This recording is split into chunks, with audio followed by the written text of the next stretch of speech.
வெற்றியின் பாதையில் சந்திக்கும் சவால்கள். ஒரு சிறிய ஊரில் ஒரு இளைஞன் இருந்தான். அவனுக்கு ஒரு பெரிய கனவு இருந்தது. தன் வாழ்க்கையையும் தன் குடும்பத்தையும் உயர்த்த வேண்டும் என்பதுதான் அவனுடைய இலக்கு. ஆனால் வெற்றிக்கான பாதை எப்போதும் சீரானதில்லை. ஒவ்வொரு அடியிலும் தடைகள் வந்தன. அந்த தடைகள்தான் அவனை வலிமையானவனாக மாற்றின.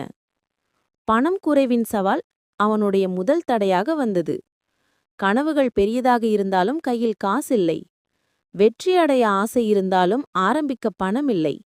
அவன் கற்றுக்கொண்டான், எரிபொருள் இல்லாமல் வண்டி போகாது, ஆனால் எரிபொருள் தேடி பிடிக்கலாம்.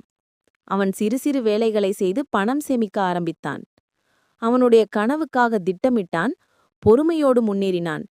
முதல் படியிலேயே முழு சக்தியையும் பயன்படுத்தக்கூடாது என்று அவன் உணர்ந்தான். பணம் இல்லாதது முடிவு அல்ல, அது உன் படைப்பாற்றலின் தொடக்கம். மக்களால் ஏற்படும் சவால். அடுத்த சவாலாக வந்தது மக்கள். ஒருவர் சோம்பேறி, மற்றொருவர் நேர்மையில்லாதவர். அவனுடைய குழுவில் எல்லோரும் ஒரே மாதிரி இல்லை.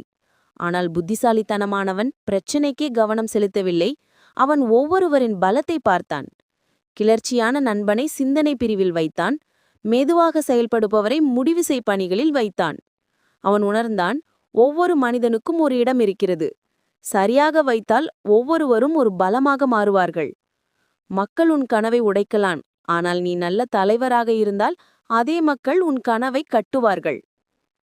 இயற்கை மற்றும் எதிர்பாராத சவால்கள். மூன்றாவது சவால் இயற்கை. ஒரு நாள் பொருளாதாரம் சரிந்தது. ஒரு நாள் நோய் வந்தது. ஒரு நாள் நண்பன் துரோகம் செய்தான். இயற்கை எப்போதும் உன் பக்கத்தில் இருக்காது. ஆனால் அவன் தயாராக இருந்தான். அவனுக்கு ஒரு திட்டம் மட்டுமில்லை, 2-3 திட்டங்கள் இருந்தன. அவன் நம்பிக்கை கொண்டான், ஒவ்வொரு கதவுக்கும் குறைந்தது 2 வெளியேறும் வழி வைத்திரு. இயற்கை உன்னை குலைக்கலாம், ஆனால் தயாராக இருந்தால் உன்னை நிறுத்த முடியாது. அந்த இளைஞன் பணமின்றி ஆரம்பித்தான். மக்களின் ஆதரவின்றி நடந்தான். இயற்கையின் புயலையும் தாண்டினான். இறுதியில் அவன் வெற்றி பெற்றான். அவன் தனது ஊரின் பெருமையாக மாறினான். தடையில்லாத பாதை எதுவும் இல்லை, ஆனால் தடைகளுடன் நடந்தவன்தான் வெற்றி பெறுகிறான். உன் கனவு உனக்கு உண்மையிலேயே முக்கியமானதா?